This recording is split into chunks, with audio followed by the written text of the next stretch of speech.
Hello student. तो हम लोग पढ़ रहे थे estimation of nitrogen by Kjeldahl methods. Kjeldahl method हमने कवर किया था, ठीक है। उस पे क्वेश्चन भी मैंने कराया था प्रीवियस लेक्चर में। आज हम देखेंगे बेटा एस्टिमेशन ऑफ ऑक्सीजन। तो हम लोगों ने क्या क्या एस्टिमेट किया? Carbon, hydrogen, sulphur, phosphorus, halogen, nitrogen. अब बचा है हमारा क्या? ऑक्सीजन। जो लास्ट एलिमेंट है ऑर्गेनिक कंपाउंड का, that is the oxygen. Oxygen का एस्टिमेशन कैसे करते हैं?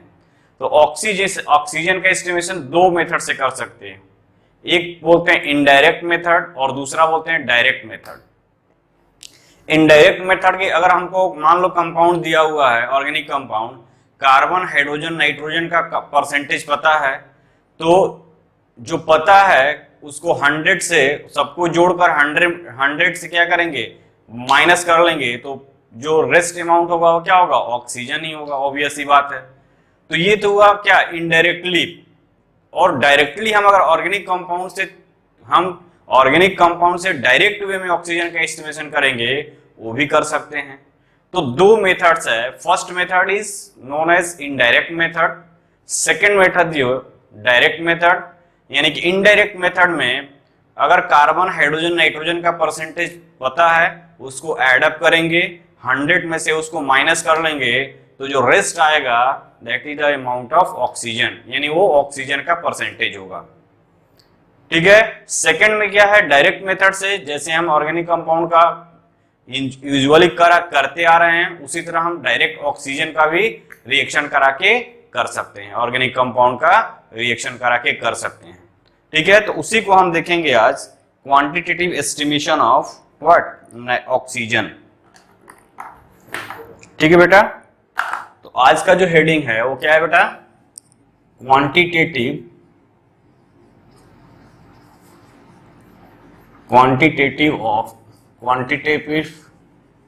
estimation of oxygen.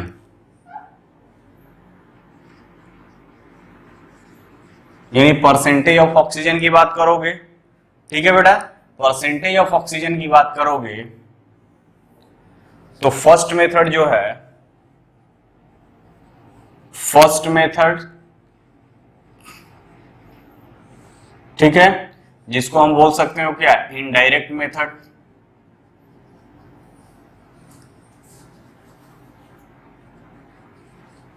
Indirect method. और दूसरा जो होगा वो क्या होगा? सेकंड मेथड है, और इसी को बोलते हैं डायरेक्ट मेथड। ठीक है। तो इनडायरेक्ट मेथड मतलब क्या हुआ बेटा? यानी कि ओवरऑल परसेंटेज ऑफ ऑक्सीजन जो होगा वो क्या हो जाएगा? परसेंटेज ऑफ ऑक्सीजन क्या हो जाएगा बेटा? यानी O2 का परसेंटेज अगर बात करोगे तो कैसे लिखोगे? 100 minus percentage of carbon plus percentage of hydrogen plus percentage of nitrogen. तो this is the formula. Formula क्या है? सिंपल सा है, आपको करना कुछ भी नहीं है। अगर आपको पता है किसका, आपको अगर पता है कार्बन का परसेंटेज, हाइड्रोजन का परसेंटेज, नाइट्रोजन का, उसको ऐड अप करोगे और 100 से घटा दोगे तो क्या हो जाएगा बेटा? Percentage of oxygen. ठीक है, इजी है। ठीक। तो ये था फर्स्ट मेथड। अगर सेकंड मेथड की बात करोगे तो सेकंड मेथड में क्या करते हैं बेटा? इसको बोलते हैं डायरेक्ट मेथड। ठीक है। और इस डायरेक्ट मेथड को डिस्कवर किया था एल्विस, ALUIES, एल्विस मेथड भी बोलते हैं इसको।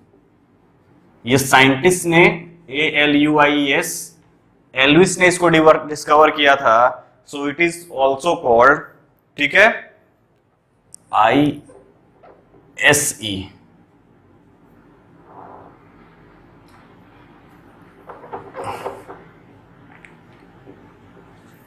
ठीक है, एल्विस मेथड साइंटिस्ट का नाम है, उन्होंने इसको डिस्कवर किया था, सो इनके नाम पे पड़ा है Elvis method.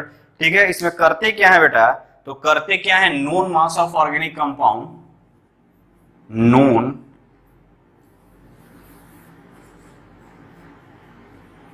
Known mass of organic compound को ड्राई नाइट्रोजन गैस से पास कराते हैं, N2 गैस पास कराते हैं।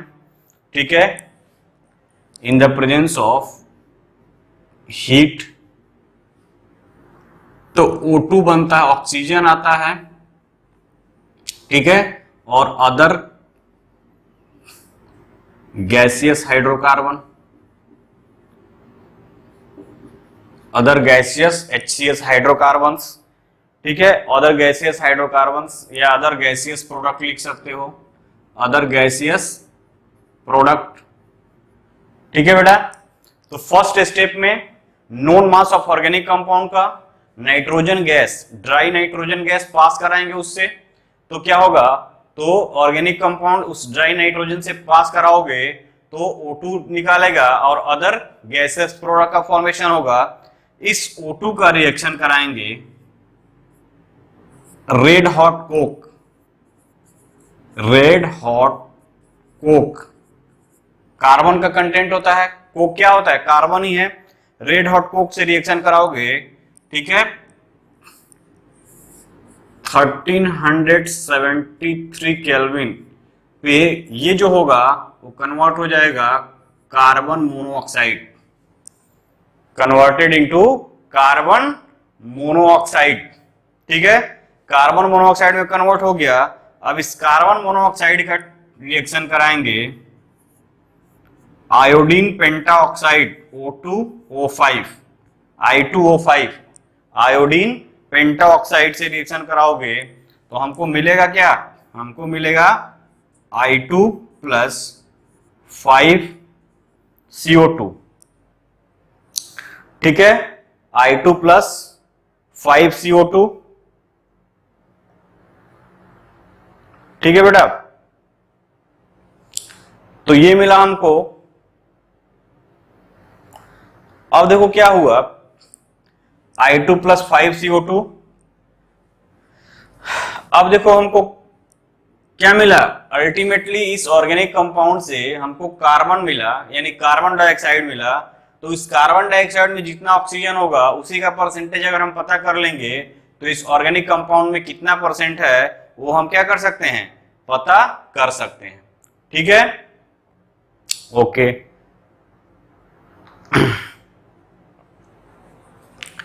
अब देखो यहां पे अगर इसका मान लो, यहां पे कैलकुलेशन करते हैं, let mass of given organic compound be m gram. ठीक है, mass of given organic compound be m gram and mass of CO2 produce and mass of CO2 produce m1 gram. Simple है, वही जो करते आ रहे हो। ठीक है, ठीक है। अब देखो 1 मोल CO2 यानी कि 44 ग्राम ऑफ CO2 की बात करोगे तो कितने ग्राम ऑक्सीजन है बेटा, 32 ग्राम ऑफ ऑक्सीजन।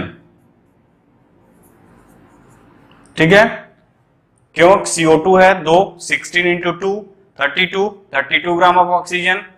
तो 1 ग्राम में कितना हो जाएगा बेटा, सिंपल सा है 32 अपॉन 44। तो m1 ग्राम में कितना हो जाएगा, m1 ग्राम प्रोड्यूस हो रहा है तो 32 अपॉन 44 इंटू m1 ग्राम। ठीक है, परसेंटेज क्या होता है, percentage obtain upon total into 100, जितना हमको ऑब्टेन हुआ है अपॉन टोटल इंटू 100, तो कर दो परसेंटेज।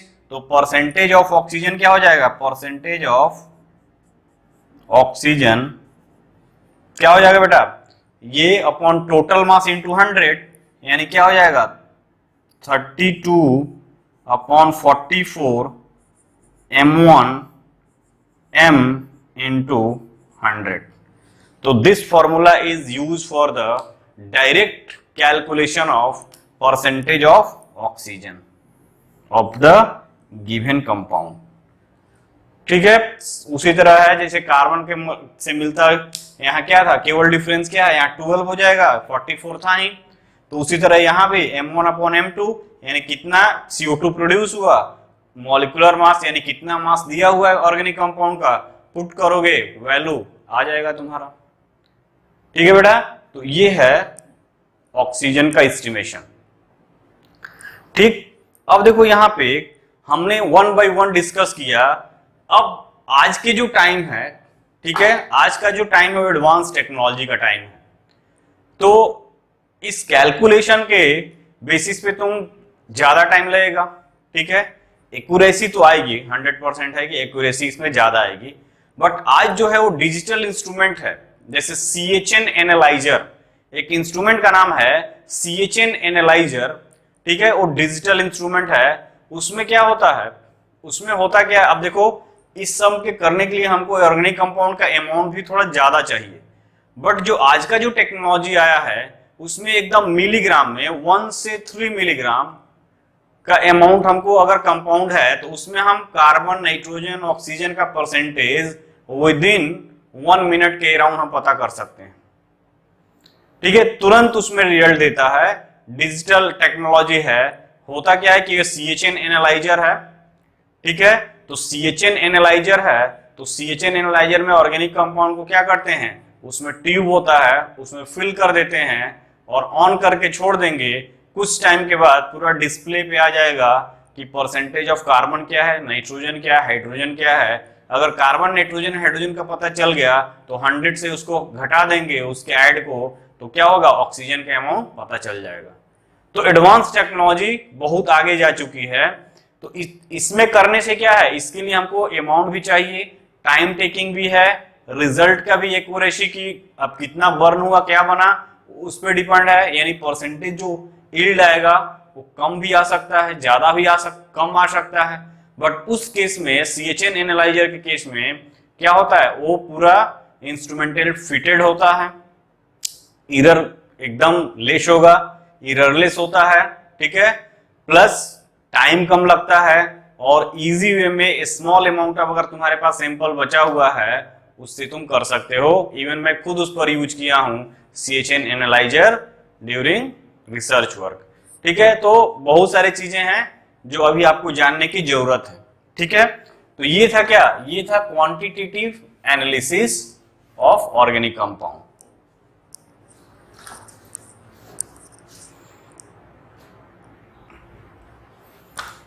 ठीक है बेटा, तो हमारा जो क्वांटिटेटिव एनालिसिस था वो पूरी तरह कंप्लीट हो चुका है।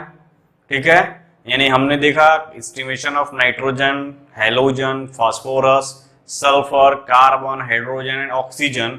आप इस पे ज्यादा से ज्यादा प्रॉब्लम सॉल्व करोगे तभी आपका कंसेप्ट बनेगा, वरना भूल जाओगे। ठीक है, तो आप क्या करोगे, कहीं से भी अगर आपको क्वेश्चन, फिर मैं वर्कशीट दूंगा आप इस पे, तो आप इसको सॉल्व करना क्वेश्चन को। ठीक है, आपको जहां जिस सोर्स से भी क्वेश्चन अभी मिल रहा है आप सॉल्व कर सकते हो।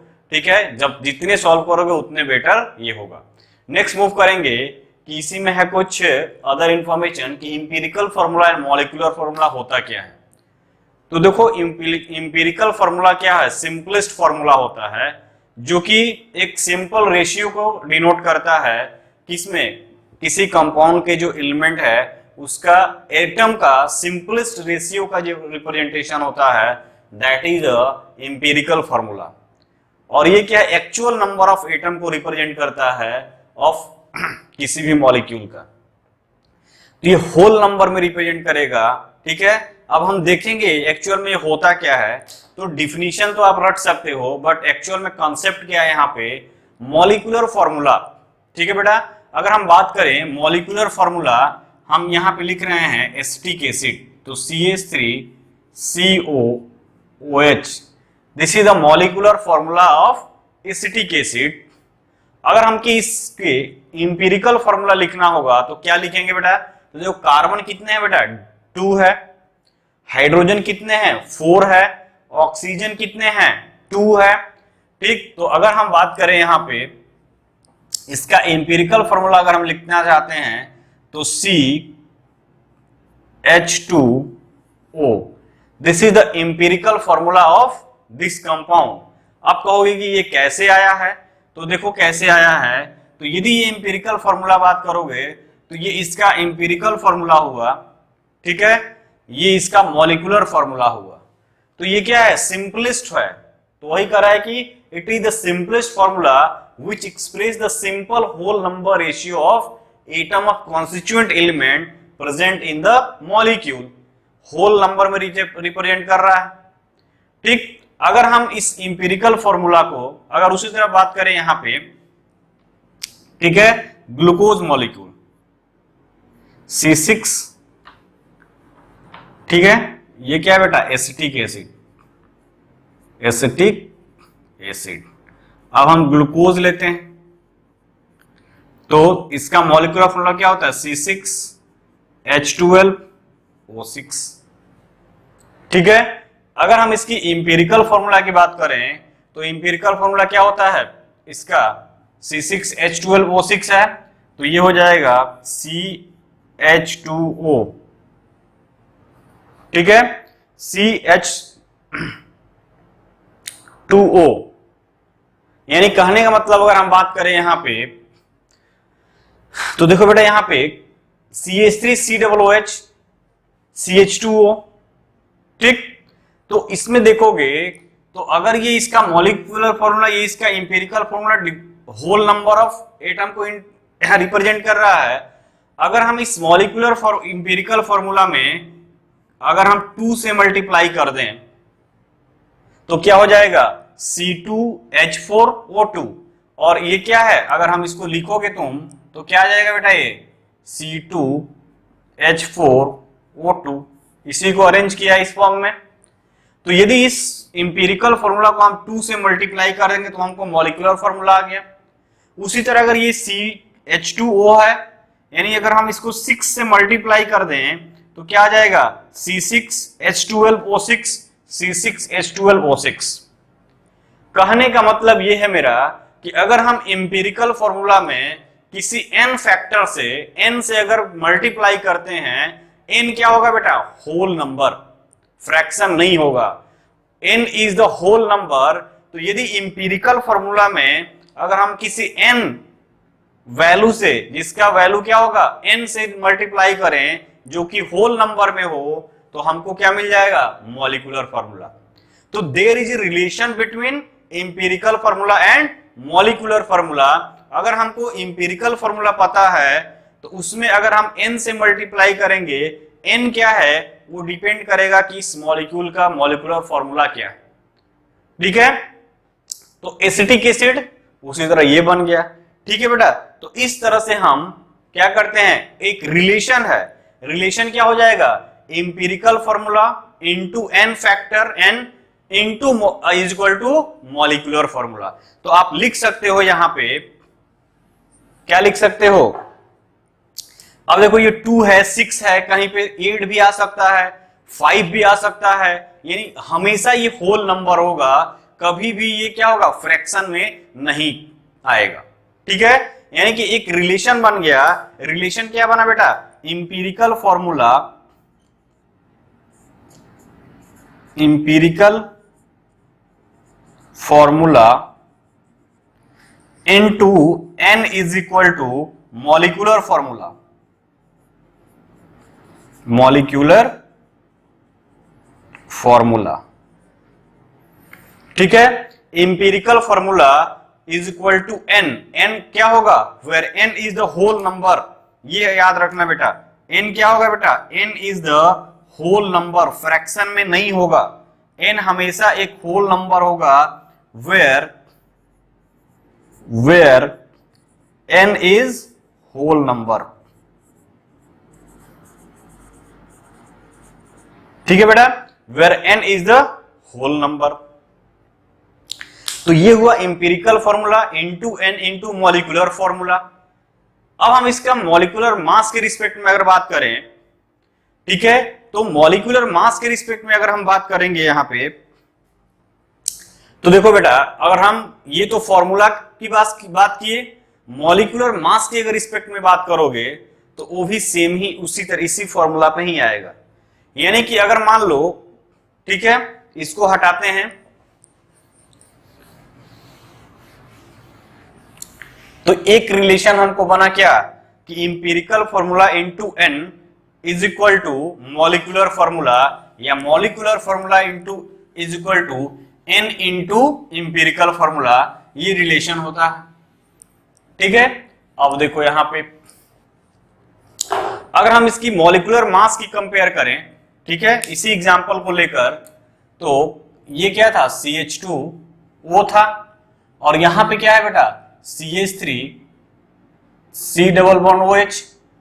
ठीक, अगर हम इसकी मॉलिक्यूलर मास की बात करें तो मॉलिक्यूलर मास यानी ये इंपिरिकल मास होगा, और ये क्या होगा मॉलिक्यूलर मास। मॉलिक्यूलर मास की अगर कंपेयर करोगे तो कितना हो जाएगा बेटा, कार्बन का 12, हाइड्रोजन 3 और एक 4, कार्बन एक और है, ठीक है, और ऑक्सीजन 32। तो इसको जोड़ दो, 12 12 24, 28 और 32 यानी 60। This is the molecular mass of this acetic acid. ठीक है, दिस इज मॉलिक्यूलर मास, और मॉलिक्यूलर फॉर्मूला मास लिख दो, मॉलिक्यूलर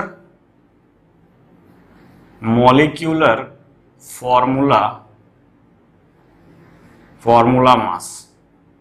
ठीक है, अगर हम इस इंपिरिकल फॉर्मूला मास की बात करें, इंपिरिकल फॉर्मूला मास, तो क्या हो जाएगा बेटा, कार्बन का 12, हाइड्रोजन का 2, ऑक्सीजन का 1, अरे ऑक्सीजन का 16, तो ये क्या हो जाएगा 30। ठीक है, ये आया 30 और ये आया 60। अगर हम इसको 2 से मल्टीप्लाई कर दें तो ये 60 हो जाएगा। उसी तरह अगर हम बात करें ग्लूकोज वाले में,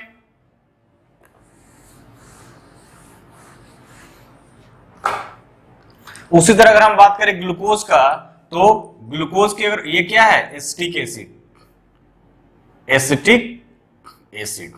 अगर हम बात करें ग्लूकोज का, ठीक है, अगर हम ग्लूकोज की बात करें तो क्या हो जाएगा बेटा C6H12O6। इसका मॉलिक्यूलर फॉर्मूला मास क्या हो जाएगा, मॉलिक्यूलर फॉर्मूला मास यानी 6 इंटू 12 प्लस ये 12 हाइड्रोजन प्लस 6 इंटू 16, तो ये 72 प्लस 12, ठीक है, इसको जोड़ दो, कितना आ जाएगा 72 और 12 यानी कि 180। ये 180 आ गया, 6 2 8 2 10 7 1 8 और 8 9 8 17 और 1 18 यानी 180 आया।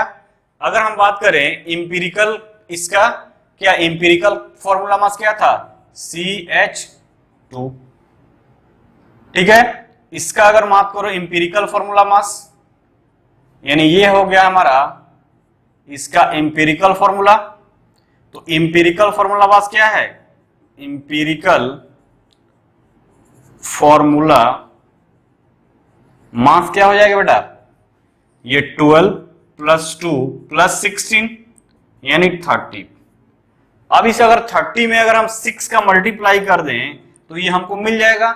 यानी हम देख रहे हैं क्या कि n फैक्टर n से हम मल्टीप्लाई कर रहे हैं, वेयर n क्या है होल नंबर। तो एक और रिलेशन बन गया क्या, empirical formula mass into n is equal to molecular formula mass, empirical formula mass into N into molecular formula mass, ये भी एक रिलेशन बना। यानी हम क्या लिख सकते हो यहां पे, empirical formula mass into N is equal to molecular formula mass. Empirical formula mass is equal into N into molecular formula mass. ठीक है बेटा, ये रिलेशन बना है यहां से। ठीक, तो empirical formula mass into N is equal to molecular formula mass, तो दो रिलेशन हमको मिला, empirical formula into N is equal to molecular formula where n is the whole number, और empirical formula mass into N is equal to molecular formula mass. तो यहां पे N क्या हो सकता है बेटा, एन जो होगा, एन क्या होगा, molecular formula mass upon empirical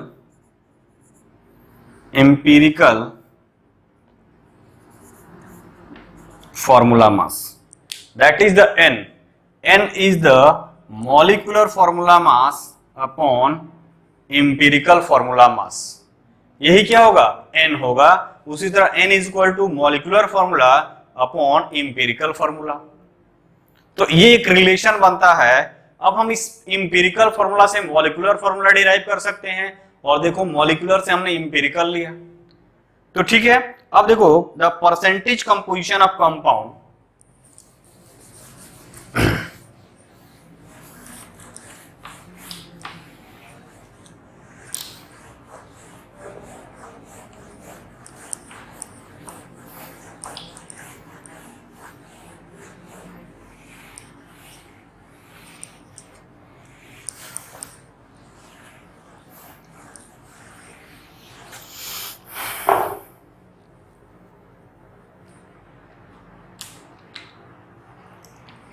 अब लिखो ये यहां पे the percentage composition of compound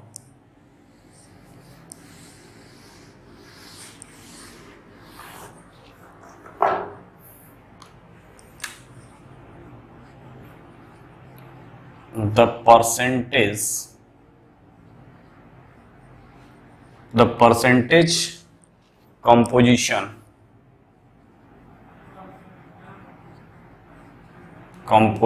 of compound can be calculated from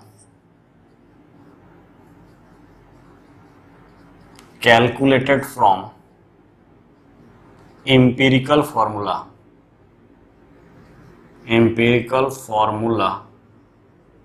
ठीक है। Empirical formula mass, empirical formula, यानी अगर हम बात करें एसिटिक एसिड की, तो एसिटिक एसिड की इंपिरिकल फॉर्मूला क्या होगा बेटा, empirical formula of acetic acid क्या था बेटा, CH2O, ठीक है। CH2 है, CH2 होगा तो इंपिरिकल फॉर्मूला मास क्या हो जाएगा, इंपिरिकल फॉर्मूला मास क्या हो जाएगा बेटा, ये 12 प्लस 2 प्लस 16 यानी क्या हो जाएगा 30। अब अगर हम बात करें कंपोजिशन की, परसेंटेज कंपोजिशन कार्बन का क्या होगा, तो क्या लिख सकते हो बेटा, परसेंटेज ऑफ कार्बन। तो देखो कार्बन यहां कितना है 12, तो 12 अपॉन टोटल कितना हुआ 30 इंटू 100। उसी तरह अगर बात करो percentage of hydrogen, percentage composition of hydrogen, ये 2 अपॉन 30 इंटू 100। उसी तरह क्या करेंगे ऑक्सीजन का, परसेंटेज ऑफ ऑक्सीजन क्या हो जाएगा बेटा वहां पे देखो 16/30 × 100। तो इस तरह से हम क्या कर सकते हैं, ये 40% आएगा, ये तुमको 6.6% आएगा, और रिमेनिंग जो होगा वो 53.3% ऑक्सीजन। तो हम इंपीरिकल फॉर्मूला से भी हम परसेंटेज निकाल सकते हैं। अगर इंपीरिकल फॉर्मूला दिया हुआ है तो इंपीरिकल फॉर्मूला मास निकालेंगे, और यदि उसके अकॉर्डिंग पूछ रहा है कि कार्बन हाइड्रोजन ऑक्सीजन का परसेंटेज क्या है, तो हम इजी वे में निकाल सकते हैं। ठीक है, अगर मान लो ये कंपोजिशन दिया हुआ है, यानी परसेंटेज दिया हुआ है, उस परसेंटेज से हम मॉलिक्यूलर और इंपीरिकल फॉर्मूला, उस परसेंटेज कंपोजिशन से हम क्या कर सकते हैं, उस परसेंटेज कंपोजिशन से इंपीरिकल फॉर्मूला भी डिराइव कर सकते हैं। यानी जस्ट इसका अपोजिट भी है कि अगर हमको इंपीरिकल फॉर्मूला है तो परसेंटेज कंपोजिशन निकाल सकते हैं, और यदि परसेंटेज कंपोजिशन दिया हुआ है तो हम इंपीरिकल फॉर्मूला डिराइव कर सकते हैं। उसी तरह ग्लूकोज में कर सकते हो, ब्यूटेन में कर सकते हो, किसी भी कंपाउंड का इंपीरिकल फॉर्मूला तुम निकाल कर उससे क्या कर सकते हो, percentage composition of carbon hydrogen oxygen का उस पर्टिकुलर ऑर्गेनिक कंपाउंड में पता कर सकते हो। किसमें, जो दिया हुआ है मॉलिक्यूलर फॉर्मूला। ठीक है, यहां कोई ग्राम व्राम की कंसेप्ट नहीं है, यहां पे ग्राम नहीं है, उस मॉलिक्यूलर फॉर्मूला, यानी उस मॉलिक्यूल में अगर मान लो हम पूछें एसिटिक एसिड में कार्बन का परसेंटेज क्या है, तो 40%, इसके हमने निकाल लिया। ऑक्सीजन का परसेंटेज 53%, हाइड्रोजन का परसेंटेज 6.6%। यदि कोई पूछे ग्लूकोज में कार्बन का परसेंटेज क्या है, तो उसका इंपीरिकल फॉर्मूला मास निकालो 30, उसका भी 30 आता है, 30, और जितने कार्बन है यानी कि 72 कार्बन है, तो 72/30 × 100। तो उस तरह से हम निकाल सकते हैं। ठीक है बेटा, तो उस मॉलिक्यूलर फॉर्मूला से इंपीरिकल फॉर्मूला, और उस इंपीरिकल फॉर्मूला से मॉलिक्यूलर फॉर्मूला में हम कन्वर्ट कर सकते हैं, और इस इंपीरिकल फॉर्मूला से percentage of carbon hydrogen oxygen, और इस अगर दूसरा कंसेप्ट क्या है, अगर ये परसेंटेज दिया है तो हम इंपीरिकल फॉर्मूला डिराइव करेंगे, और अगर इंपीरिकल फॉर्मूला डिराइव कर लिए तो हम क्या कर सकते हैं, मॉलिक्यूलर फॉर्मूला भी निकाल सकते हैं। ठीक है बेटा, ओके।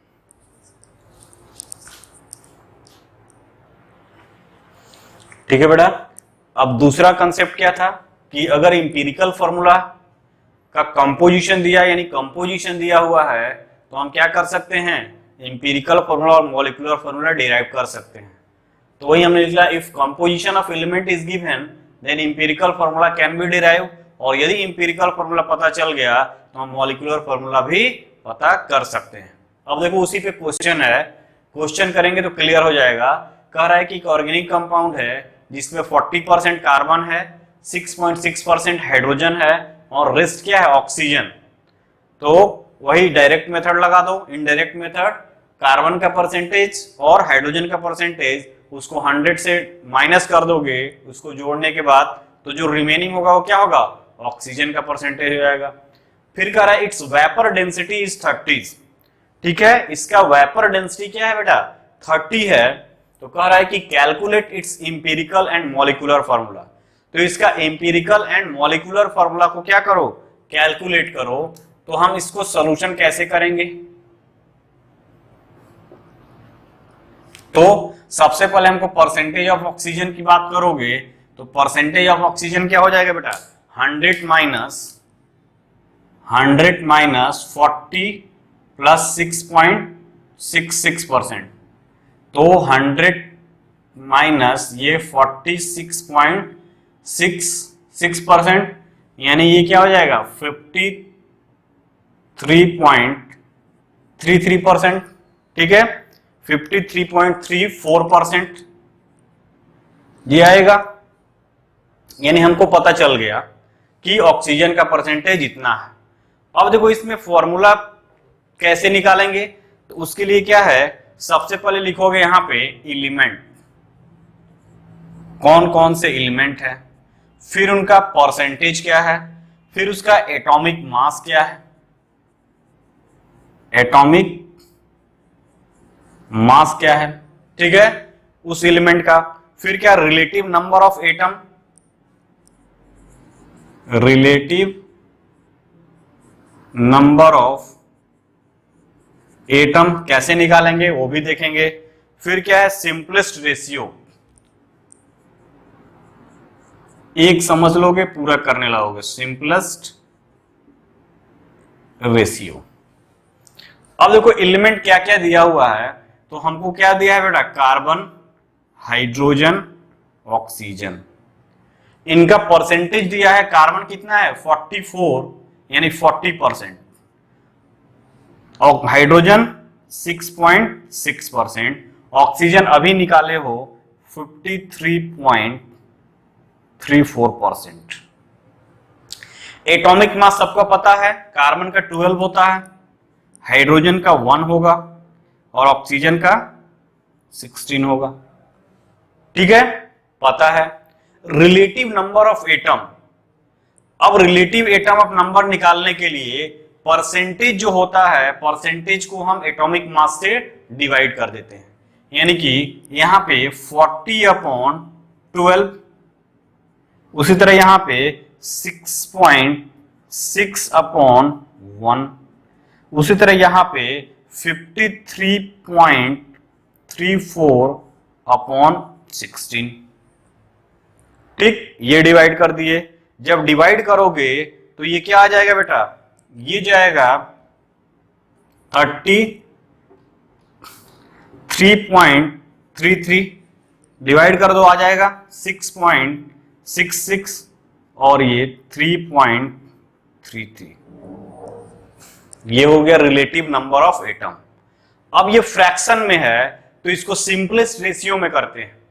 सिंपलेस्ट रेशियो में करने के लिए क्या करते हैं, जो रिलेटिव नंबर ऑफ एटम आया है उसका जो स्मॉलेस्ट है, ठीक है, मान लो 3.3 है, यहां पे 3.3 है, 6.6 है, तो 3.3 क्या है, इन सब में ये ज्यादा है, ये कम है, तो कम वाले से हम क्या करते हैं, डिवाइड कर देते हैं। यानी कि अगर इसका सिंपलेस्ट रेशियो निकालोगे तो 3.3 अपॉन इसी को इससे डिवाइड कर देंगे। जो सबसे स्मॉलेस्ट होगा रिलेटिव नंबर का, उसमें उससे सबको डिवाइड करेंगे। तो 3.33 ये सबसे स्मॉलेस्ट है।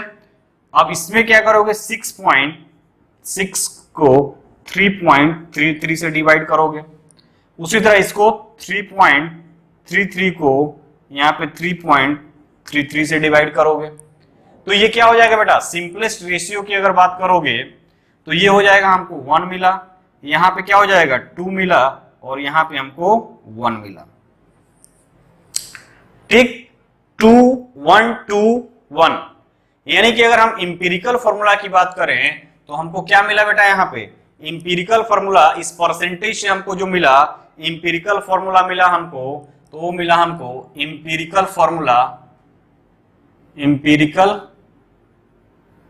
फॉर्मूला की बात करोगे तो कार्बन क्या हुआ 1 है, यानी कि C1, हाइड्रोजन कितना है बेटा 2 है, H2, ऑक्सीजन क्या है 1 है। This is the empirical formula. ठीक है, इंपीरिकल फॉर्मूला हमको ये मिला कि इस जो परसेंटेज से हमको इंपीरिकल फॉर्मूला ये बना। यानी हम क्या लिख सकते हैं, CH2O इंपीरिकल फॉर्मूला आया। अब कह रहा है कि हमको रिलेशन पता है, N is equal to molecular formula upon empirical formula. अगर हमको N पता हो जाए, होल नंबर पता हो जाए, तो इसमें मल्टीप्लाई कर देंगे तो क्या हो जाएगा, मॉलिक्यूलर फॉर्मूला डिराइव कर सकते हैं। अभी हमने बताया था empirical formula into N is equal to क्या होता है, मॉलिक्यूलर फॉर्मूला। तो हमसे कह रहा है कि इंपीरिकल फॉर्मूला और मॉलिक्यूलर फॉर्मूला, तो this is the empirical formula. एक तो आंसर आ गया कि ये इसका इंपीरिकल फॉर्मूला क्या है, CH2O है। CH2O होल नंबर रिप्रेजेंट करता है, that is the empirical formula. अगर क्वेश्चन में पूछता है कि इसका इंपीरिकल फॉर्मूला क्या है, तो यहीं तक आकर छोड़ देंगे कि this is the empirical formula of the given percentage composition of the compound. अब लेकिन हमको पूछा है क्या, मॉलिक्यूलर फॉर्मूला। तो मॉलिक्यूलर फॉर्मूला की अगर बात करोगे तो क्या होता है बेटा, N is equal to molecular formula upon empirical formula. N is equal to molecular formula upon empirical formula, लेकिन हमको n पता नहीं है। अगर n पता हो तो इसमें मल्टीप्लाई कर देंगे तो मॉलिक्यूलर फॉर्मूला पता चल जाएगा। तो मॉलिक्यूलर फॉर्मूला क्या है? मॉलिक्यूलर फॉर्मूला और इंपिरिकल फॉर्मूला को हम पता करना है। अगर हम इसका मास देखें तो इंपिरिकल फॉर्मूला मास क्या हो जाएगा बेटा? इंपिरिकल फॉर्मूला मास क्या हो जाएगा? कार्बन 12, 16, 28, 2, 30। तो n इज इक्वल टू क्या होता है बेटा? n is equal to molecular formula mass upon empirical formula mass. ये भी होता, अभी देखे थे। तो यदि मॉलिक्यूलर फॉर्मूला मास पता चले और इंपिरिकल फॉर्मूला मास हमको पता चल गया, n की वैल्यू निकाल लेंगे और n को इसमें मल्टीप्लाई कर देंगे तो मॉलिक्यूलर फॉर्मूला आ जाएगा। अब देखो क्या है, n निकालना है मुझे, तो मॉलिक्यूलर फॉर्मूला दिए। अब मॉलिक्यूलर फॉर्मूला हमको नहीं पता है, लेकिन कह रहा है कि it's vapour density is 30। Vapour density क्या है? 30 है। तो वेपर डेंसिटी 30 है, तो एक रिलेशन याद कर लो। मॉलिक्यूलर फॉर्मूला जो होता है, मॉलिक्यूलर, एक मिनट यहां, मॉलिक्यूलर मास जो होगा या मॉलिक्यूलर फॉर्मूला मास, उसी को बोलते हैं मॉलिक्यूलर मास जो होगा वो 2 इंटू वेपर डेंसिटी, और 2 इंटू वेपर डेंसिटी क्या है? 30 इज इक्वल टू 60 आ गया। अब 60 आया बेटा, तो मॉलिक्यूलर मास यानी मॉलिक्यूलर फॉर्मूला मास यहां पे 60, इंपिरिकल फॉर्मूला मास 30, n क्या हो गया? 2, n इज इक्वल टू 2। अब n इज इक्वल टू 2, तो n इस इंपिरिकल फॉर्मूला को क्या करोगे? तो अगर इंपिरिकल फॉर्मूला को मल्टीप्लाई कर दोगे, where this empirical formula is multiply with 2, तो क्या बन जाएगा यहां पे बेटा? C2H4O2, और यह है क्या? एसिटिक एसिड जो है CH3COOH। तो this is the empirical formula mass, this is the molecular formula mass. तो इस परसेंटेज कंपोजिशन से हम इंपिरिकल मास निकाल सकते हैं, मॉलिक्यूलर फॉर्मूला निकाल सकते हैं। जो भी पूछता है उसके अकॉर्डिंग हम प्रॉब्लम को सॉल्व कर सकते हैं। ठीक है बेटा? तो ये है क्या? इंपिरिकल फॉर्मूला मास से रिलेटेड क्वेश्चन। नेक्स्ट क्वेश्चन देखते हैं बेटा। ठीक है, ये क्वेश्चन देखो, थोड़ा घुमा कर दिया हुआ है। कह रहा है क्या? ए compound of carbon, hydrogen and nitrogen contain the element in the ratio 1818:2:7। Calculate its empirical formula if molecular mass is 180। What is it's molecular formula?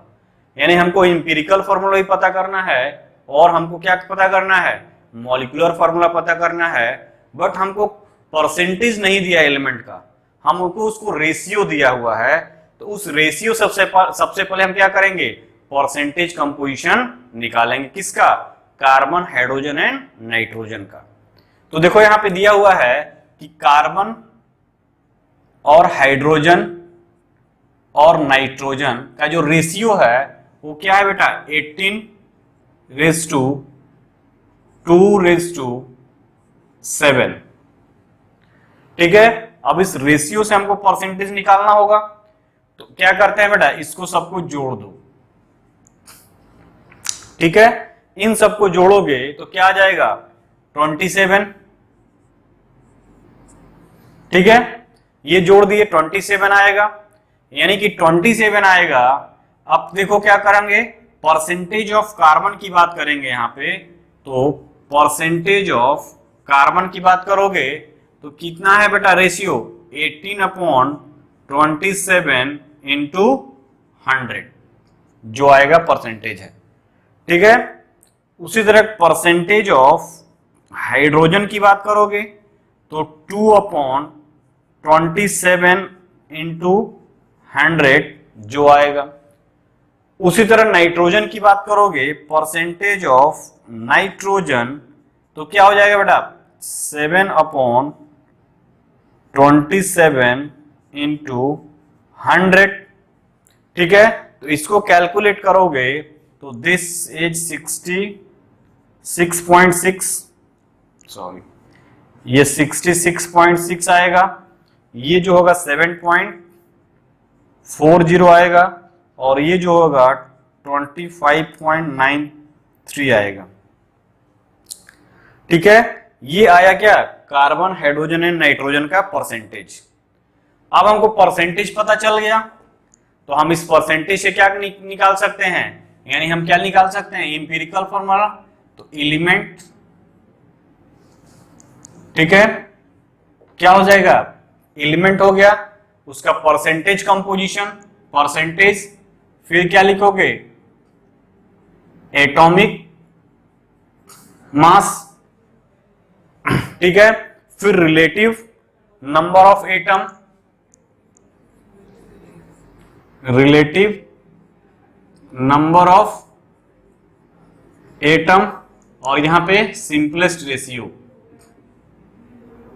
Simplest ratio कर दो यहां पे बेटा।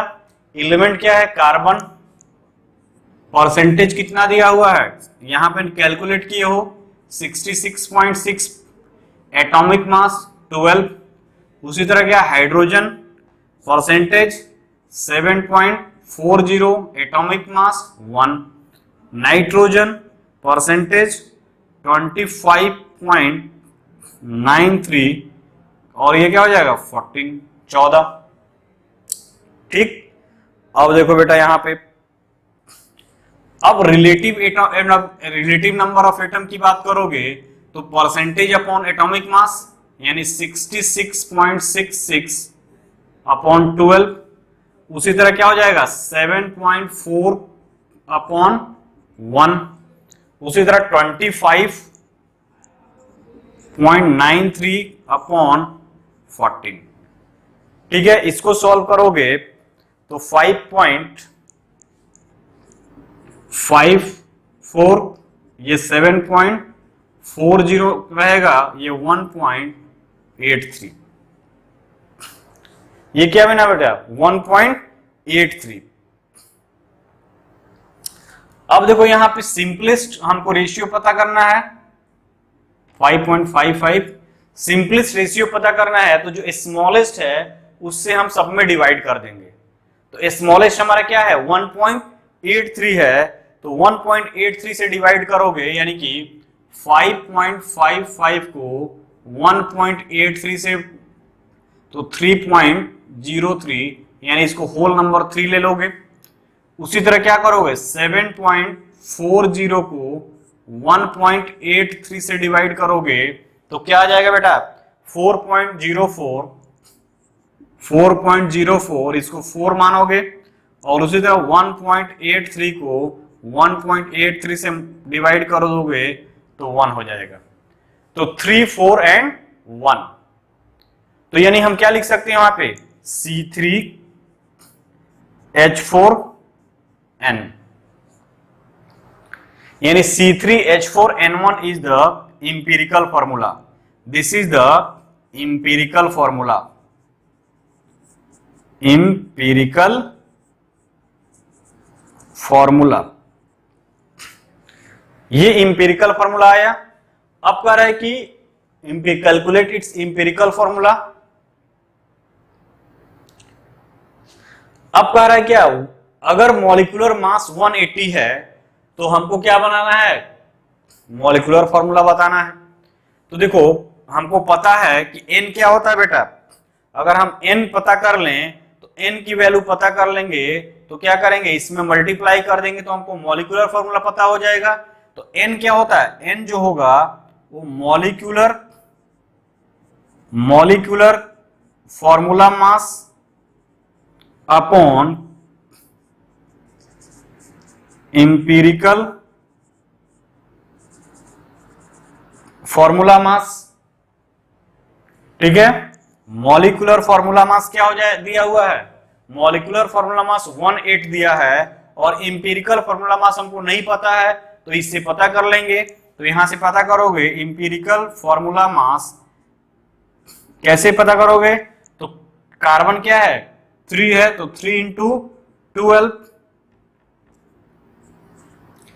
प्लस हाइड्रोजन कितना है 4, तो 4 इंटू 1 एटॉमिक N1 नाइट्रोजन है, तो 1 इंटू 14 यानी इसको क्या 36 प्लस 4 प्लस 14 यानी 54, दिस इज 54। मॉलिक्यूलर फॉर्मूला मास क्या है 108, तो 108 अपॉन ठीक 54 मॉलिक्यूल इंपीरिकल ये क्या हो जाएगा 2, n इज इक्वल टू 2, ठीक है, तो n इज इक्वल टू 2, तो मॉलिक्यूलर फॉर्मूला क्या होता है, मॉलिक्यूलर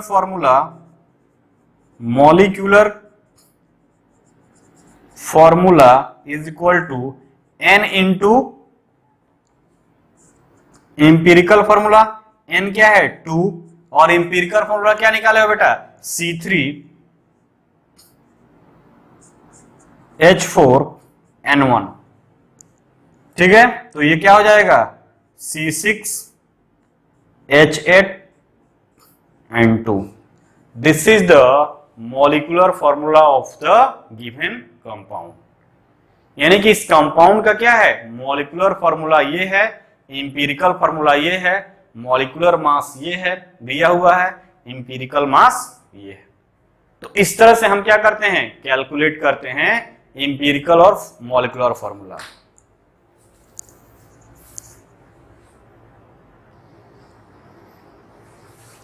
ठीक है बेटा, नेक्स्ट क्वेश्चन देखो उसी से रिलेटेड है, इंपीरिकल फॉर्मूला पूछा हुआ है, तो सबसे पहले क्या है कि दिया क्या है उसको देखते हैं। तो क्वेश्चन कह रहा है कि an organic compound contain carbon 48%, hydrogen 8% and 0.48 gram of compound was generalized and liberated ammonia required 19.2 ml of N/2H2SO4. Find the empirical formula of the compound. ठीक है, क्वेश्चन बहुत ही आसान है बट ट्रिकी है। हमको जनरलाइज मेथड दे दिया, यानी जेंडॉल method की बात कर रहा है, ठीक है बेटा,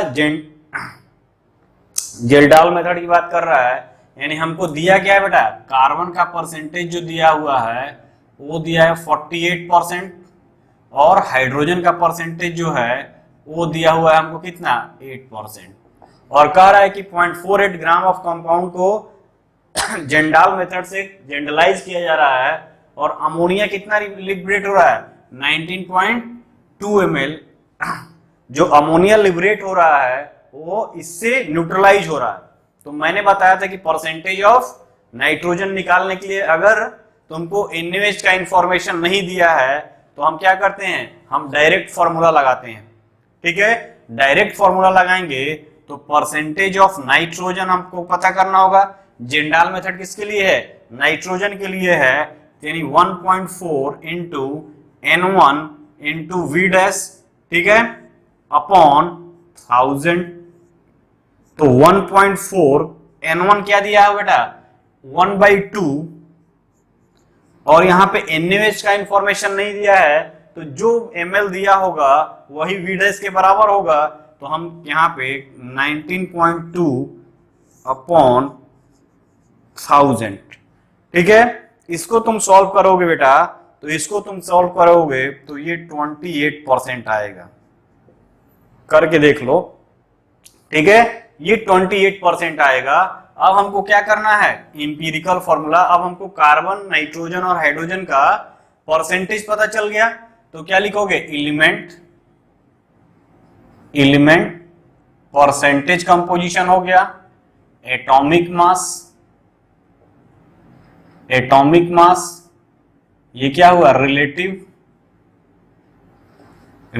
atomic number, relative number of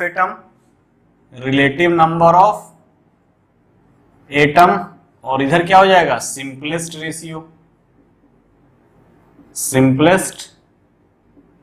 ratio. Element दिया है कार्बन, परसेंटेज दिया है 48%, हाइड्रोजन परसेंटेज 8%, नाइट्रोजन परसेंटेज अभी निकाले हो 28%। एटॉमिक मास सबका पता है 12, 1, 14। रिलेटिव नंबर ऑफ एटम यानी परसेंटेज अपॉन एटॉमिक मास 12, ठीक है, 4 आ गया। उसी तरह ये क्या हो जाएगा 8/1, 8 आ गया। उसी तरह 28/14 यानी 2 आ गया। ठीक है, सिंपलेस्ट रेशियो की बात करो बेटा, ठीक है, सिंपलेस्ट रेशियो की बात करोगे 4:8:2 आया।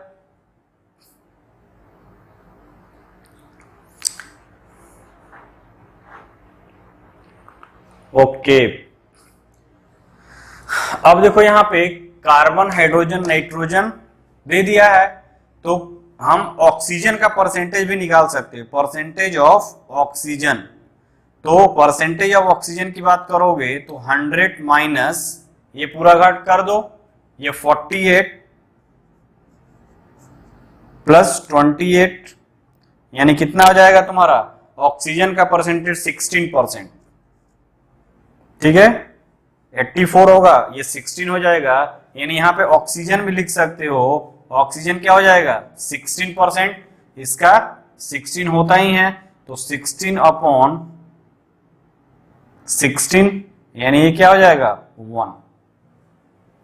ठीक है, अब सिंपलेस्ट रेशियो की बात करोगे तो सबसे स्मॉलेस्ट इसमें कौन सा है 1 है, तो 1 से सबको डिवाइड कर दो, तो 4/1 इज इक्वल टू 4। यहां पे 8/1 इज इक्वल टू 8, यहां पे 2/1 इज इक्वल टू 2, और यहां पे 1/1 इज इक्वल टू 1। वही आया, कोई अंतर नहीं आया। ठीक है, तो इंपीरिकल फॉर्मूला की बात करोगे बेटा तो क्या हो जाएगा, इंपीरिकल फॉर्मूला अगर बात करोगे, इंपीरिकल फॉर्मूला, इंपीरिकल फॉर्मूला ही पूछा है, तो C कितना आया बेटा 4, यानी कि C4, H कितना आया 8, O कितना, N कितना आया 2, O कितना आया 1। तो this is the empirical formula of the given organic compound. बाकी हमको इसमें कुछ पूछा नहीं है, अगर मॉलिक्यूलर फॉर्मूला रहता तो उसका मॉलिक्यूलर मास दिया रहता, तो मास दिया रहता तो n की वैल्यू निकालते, इसमें मल्टीप्लाई कर देते तो मॉलिक्यूलर फॉर्मूला आ जाता। ठीक है, तो इस तरह से ये क्वेश्चन पूछा गया है।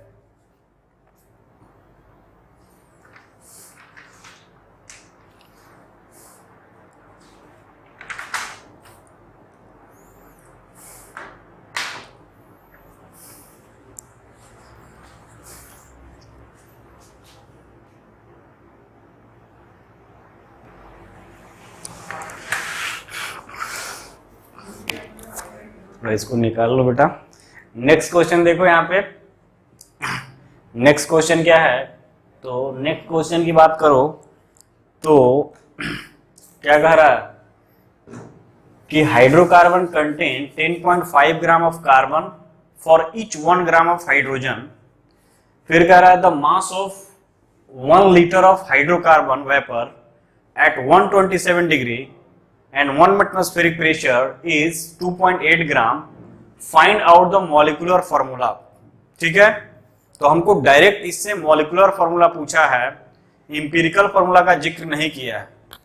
ठीक है, तो जब तक इंपीरिकल फॉर्मूला नहीं निकालोगे बेटा मॉलिक्यूलर फॉर्मूला नहीं निकाल पाओगे डायरेक्ट। तो सबसे पहले दिया क्या है उसको हम देखेंगे। ठीक है, तो सॉल्यूशन अगर इसका करें तो क्या करोगे पहले, ठीक है, A hydrocarbon contain 10.5 gram of carbon for each 1 gram of hydrogen. यानी कि अगर कार्बन की बात करोगे और हाइड्रोजन का, तो 10.5 ग्राम कार्बन है तो 1 ग्राम क्या है हाइड्रोजन है। यानी हमको क्या सिंपलेस्ट इसका रेशियो दिया हुआ है, क्वेश्चन को डायरेक्ट रेशियो के ना फॉर्म में लैंग्वेज में लिख दिया है कि ईच 10.5 ग्राम कार्बन पे क्या है 1 हाइड्रोजन है। तो इसका रेशियो दिया है तो हम इससे परसेंटेज निकाल सकते हैं। तो 10.5 प्लस 1 ये टोटल कितना हो जाएगा, हम यहाँ पे इसको टोटल कर दें तो 11.5 हुआ, 11.5 हुआ। परसेंटेज ऑफ कार्बन की बात करोगे तो परसेंटेज ऑफ कार्बन क्या हो जाएगा, 10.5 अपॉन 11.5 इंटू 100। ठीक है, परसेंटेज ऑफ कार्बन की बात करो। उसी तरह परसेंटेज ऑफ हाइड्रोजन की बात करोगे तो परसेंटेज ऑफ हाइड्रोजन की बात करोगे तो क्या हो जाएगा, 1 upon 11.5 into 100, that is the percentage of hydrogen. तो इसको कैलकुलेट करोगे तो ये 91.3 और ये 8.7, ठीक है, ये आया। बाकी हमको कोई इंफॉर्मेशन नहीं दिया। नेक्स्ट क्या कर रहा है, 1 litre of hydrocarbon vapour at 127 and 1 metal pressure is इतना, find out the molecular formula. तो सबसे पहले हम क्या निकालेंगे बेटा, इंपीरिकल फॉर्मूला, उसके बाद हम मॉलिक्यूलर फॉर्मूला पे जाएंगे। तो इंपीरिकल फॉर्मूला के लिए क्या है, एलिमेंट, ठीक है, परसेंटेज, ठीक है, परसेंटेज, फिर एटॉमिक मास, ठीक है, रिलेटिव नंबर ऑफ एटम,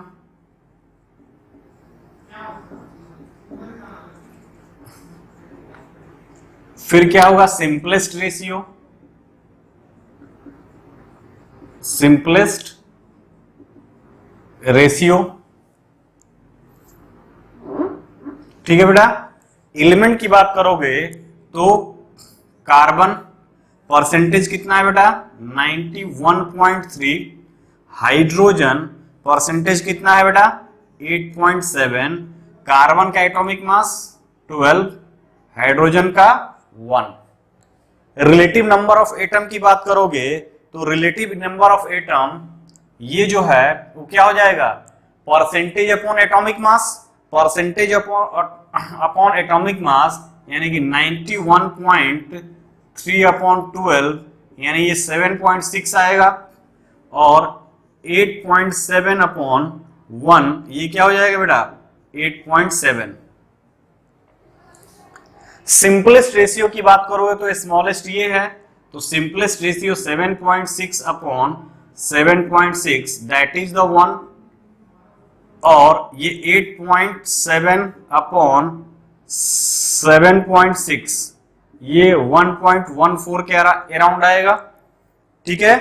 अब देखो, अब इंपीरिकल फॉर्मूला की बात करोगे तो इंपीरिकल फॉर्मूला क्या आ रहा, 1CH, ये नहीं हो सकता है, ठीक है। ये इंपीरिकल फॉर्मूला कैसे होगा, एक ही कार्बन और एक ही हाइड्रोजन, ये कोई फॉर्मूला नहीं बनेगा। तो हम इसको इंपीरिकल फॉर्मूला डिराइव करने के लिए होल नंबर हमको लाएंगे। होल नंबर लाने के लिए क्या करेंगे, ये जो 7 है, जो स्मॉलेस्ट वाला पार्ट है, यानी कि इंटू 7, और इसमें भी इंटू 7 कर देंगे। 7.6 था सिंपलेस्ट रेशियो, ये रिलेटिव एटॉमिक नंबर, हमको C1 मिला और H1 मिला, तो इससे हम तो कोई इंपीरिकल फॉर्मूला डिराइव नहीं होगा। अगर इसमें देखो तो नहीं हो पाएगा, तो हम क्या करेंगे,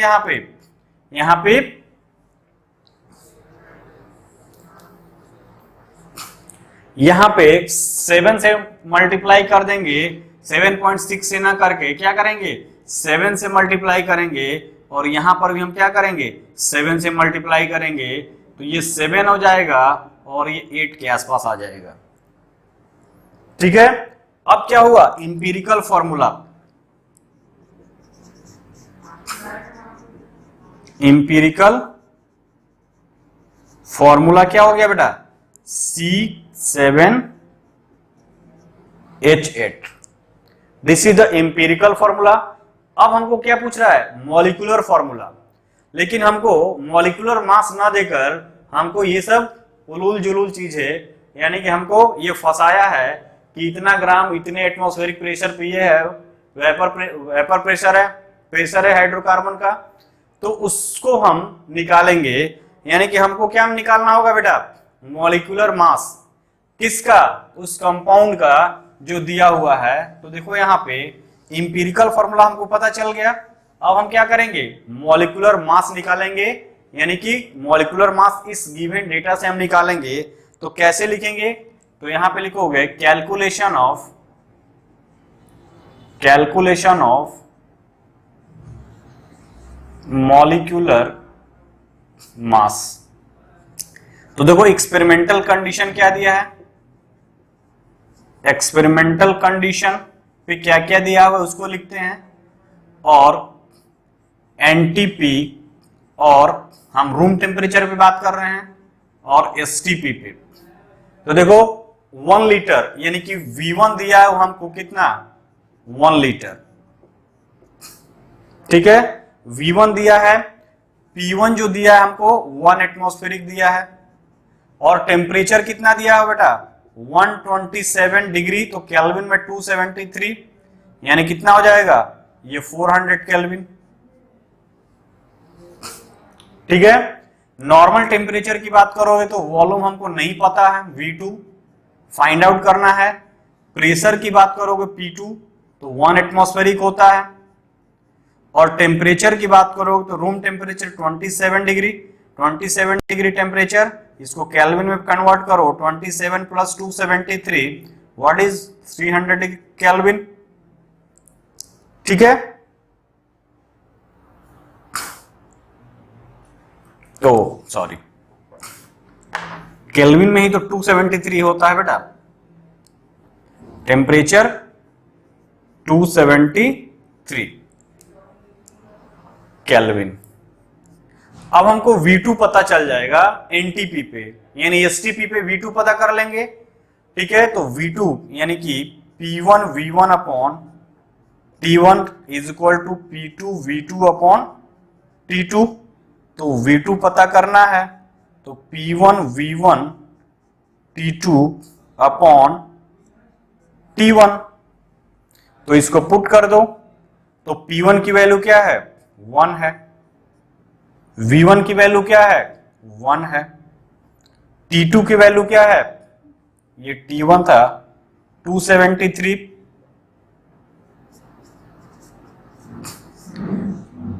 T1 की वैल्यू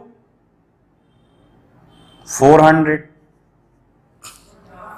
तो इसको सॉल्व करोगे तो ये 0.6825 क्या हुआ, लीटर आया, ठीक, और एट एसटीपी, ठीक है बेटा। तो 0.6825 लीटर जो है वो कंटेंट क्या है, कितना, 2.8 ग्राम। तो 1 लीटर में कितना होगा, और नॉर्मल टेम्परेचर क्या होता है 22.4 लीटर में कितना ग्राम होगा, ठीक है। तो उसको हम पता कर लेंगे। तो देखो यहाँ पे ये कैलकुलेट किए, अब इसको हम हटाएंगे, यानी हमको वॉल्यूम मिला है। अब इस वॉल्यूम से हम क्या करेंगे, इसका मॉलिक्यूलर मास कैलकुलेट करेंगे। देखो कैसे,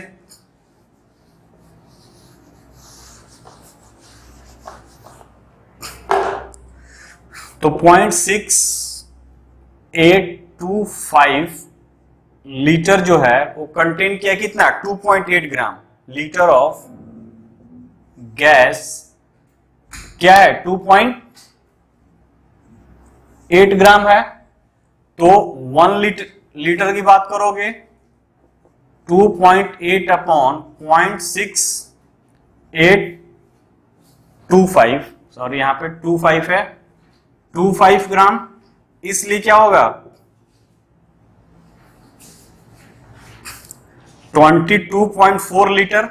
रूम टेम्परेचर की बात हो रहा है, तो 2.8 is equal two upon 6825 into 22.4, ठीक है। इसको कैलकुलेट करोगे 91.3 के आसपास आएगा, ठीक है, 91.89, यानी अप्रोक्सीमेट इसको 92 मान सकते हो। तो ये क्या हुआ, मॉलिक्यूलर मास आया।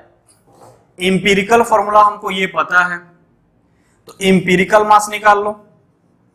इंपीरिकल फॉर्मूला मास क्या हो जाएगा बेटा, यहां पे C7 यानी कि 12 इंटू 7 प्लस 8 इंटू 1, ठीक है। इसको कैलकुलेट कर लोगे तो ये भी क्या हो जाएगा 84 प्लस 8 92, ठीक है।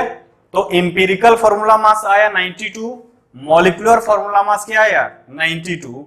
तो क्या हो गया, जो इंपीरिकल फॉर्मूला मास, तो n क्या होता है, n is equal to molecular formula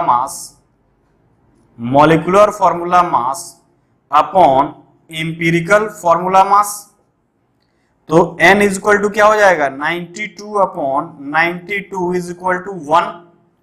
तो मॉलिक्यूलर मास क्या हो जाएगा, मॉलिक्यूलर फॉर्मूला क्या होता है बेटा, molecular formula is equal to n into empirical formula. तो n की वैल्यू क्या है 1 है, तो इंपीरिकल फॉर्मूला क्या है C7H8, यानी C7H8।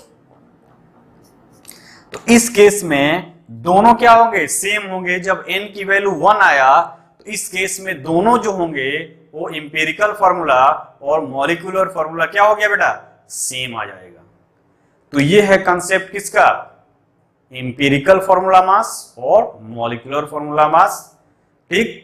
तो ये है इंपीरिकल और फॉर्मूला मास पे आप इस पे क्वेश्चन और करोगे, ठीक है। जितना हमको लगा स्टैंडर्ड क्वेश्चन उसको हमने यहाँ पे पुट किया, आप क्वेश्चन को करोगे। मैं क्वेश्चन का सीट दे दूंगा पूरे जिस यूनिट का, आप उसको सॉल्व करोगे, कंसेप्ट क्लियर करोगे, और इस चैप्टर से एक क्वेश्चन श्योर 100% आता ही आता है, या तो नीट में भी और जेई मेंस में भी, ठीक है बेटा। तो ये तुमको ध्यान रखना है, इसको ध्यान में रखते हुए ही तुमको आगे बढ़ना होगा, क्योंकि क्वेश्चन करोगे कंसेप्ट बनेगा, और कंसेप्ट बनेगा तभी तुम वहां कर पाओगे, अदरवाइज रट्टाफिकेशन से आप कुछ नहीं कर सकते हो, ठीक है बेटा। तो आज इस लेक्चर को यही क्लोज करते हैं। नेक्स्ट लेक्चर में हम नेक्स्ट टॉपिक लेकर आएंगे, जो कि आपके लिए सरप्राइज होगा। वो कौन सा टॉपिक होगा, ठीक है बेटा। Okay, bye bye.